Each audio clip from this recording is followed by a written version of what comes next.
ஃபாத்திமா என்ற முஸ்லிம் மாணவியும் ஜார்ஜ் என்ற கிறிஸ்தவ மாணவனும் மிகுந்த காதலர்களாக கல்லூரியில் படித்து வந்தனர். ஃபாத்திமாவின் தந்தை தன் அருமை மகளுக்கு திருமணம் நடத்த நாடி மாப்பிள்ளை பார்த்து கல்யாணமும் முடிவாக்கப்பட்டது. ஃபாத்திமா மௌனம் சம்மதமாக இருந்தாள். ஆனால் தன்னை பெற்று வளர்த்த தாய் தந்தையருக்கே தெரியாமல் இருவரும் தலைமறைவாகி விடலாம் என முடிவு செய்தனர். எப்படியோ இந்த விஷயம் அவளின் தந்தைக்கு தெரிந்துவிட்டது.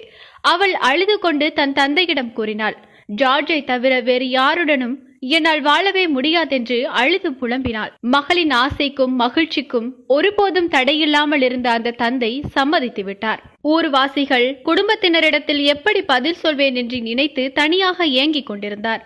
அவர் ஜார்ஜை நேரில் சந்தித்தார். குரானை கொடுத்துவிட்டு கல்யாணத்துக்கு முன்னால் இதை படித்து முடித்துவிட வேண்டும் என்று கட்டளையிட்டார். ஜார்ஜ் அதை வாங்கி ஆர்வத்துடன் படிக்க ஆரம்பித்தார். இவ்வளவு நாளாக பைபிள் படித்த அவனுக்கு குரான் ரொம்ப பிடித்தது. இயேசுவையும் மரியத்தையும் கூறுவதனால் அதிக அக்கறையுடன் படித்தான். மாதங்கள் கடந்து சென்றது. அவன் ஹிஃபாவின் வாப்பாவிடத்தில் போனில் பேசுகிறான்.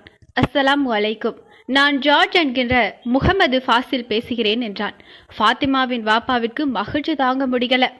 மட்டற்ற மகிழ்ச்சி, சந்தோஷத்தினால் துள்ளி குதித்தார். ஆனால் தங்களின் மகள் எனக்கு தேவையில்லை. அவளை என்னால் ஒருபோதும் மனைவியாக்க முடியாது. ஃபாத்திமாவின் தந்தை ஆச்சரியத்துடனும் அதிர்ச்சியுடனும் ஏன் என்று கேட்டார். ஜார்ஜ் சொன்னான், இவ்வளவு நாளாக அவளை வளர்த்து ஆளாக்கிய அவளின் தாய் தந்தையை விட்டு அதைவிட மகிமை மிக்க இந்த இஸ்லாத்தை தூக்கி எறிந்துவிட்டு என்னுடன் வந்த அவளை எப்படி நம்புவது?